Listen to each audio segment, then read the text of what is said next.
McMurphy. I've had my share of crushes on nurses.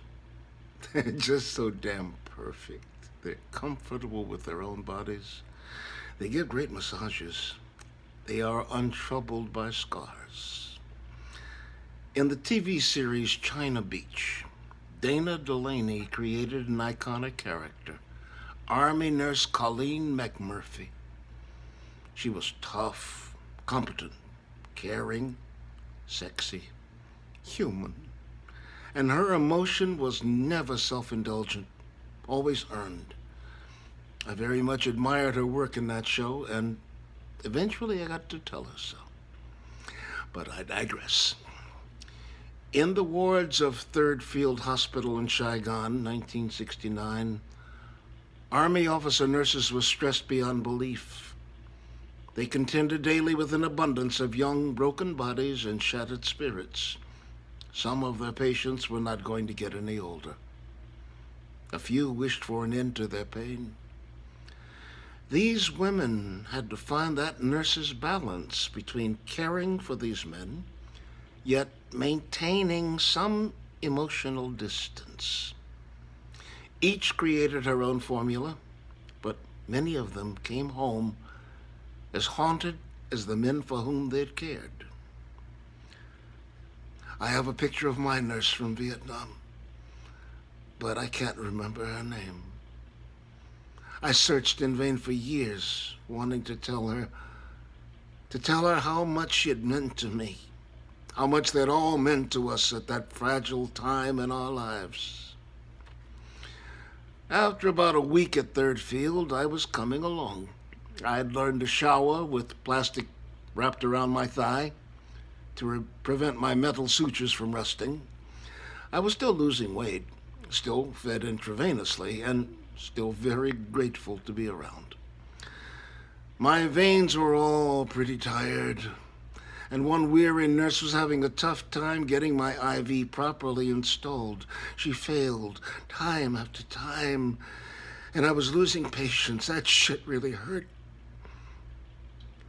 A spry, elderly bird colonel appeared beside her, sussed the situation, and without a word, relieved her of the needle. In one deft move, she inserted that IV into my challenged veins with certainty, smiled, and wheeled away. I exchanged a grateful smile with the younger nurse. We were both relieved. She'd been doing her best, and I'd never doubted that. But still, it's nice to find an old pro when you need one. At the end of my 2nd week, I overheard my doctors debating the removal of my trach. He's doing well. He's fought off infection. Maybe we can get him started on soft foods. Well, let's give it a little bit more time. Later that night, I lay there, feeling a bit sorry for myself. There may have been a few tears in my ears. I'm not saying. I'd had nothing to eat or drink for 14 days. Into the darkness of the ward appeared my very favorite nurse, an anticipatory smile on her face, and holding a small Dixie cup of vanilla ice cream. She came to the side of my bed, saw that I was awake, and lifted a small spoonful of heaven to my lips.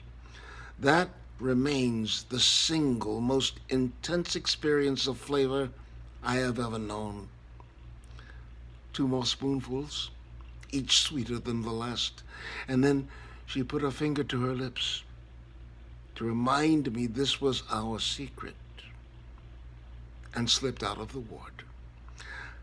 I lay there in the dark, smiling with the memory of our tryst, eternally grateful for that kindness.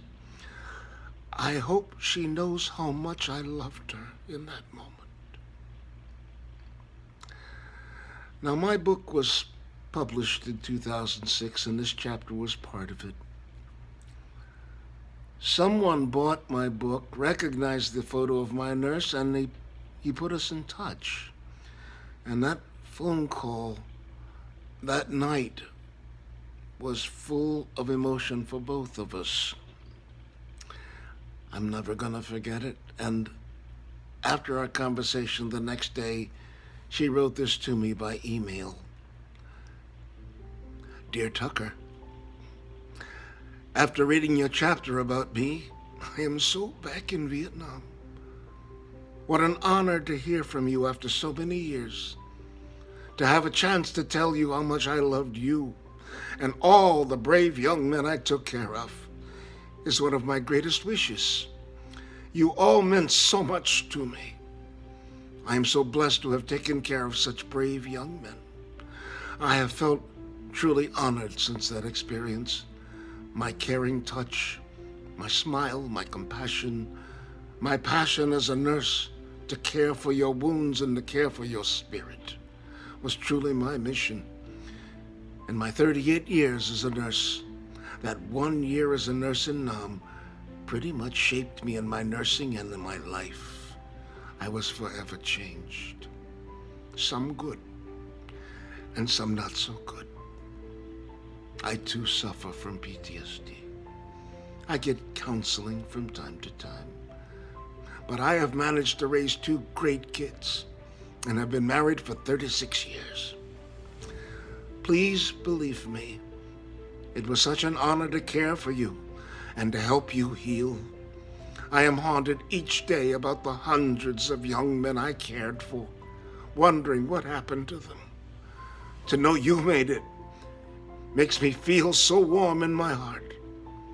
You all are forever imprinted in my heart. Please keep in touch, and hopefully we can meet someday soon, and I can give you a big hug. Love, Ellen. Your McMurphy.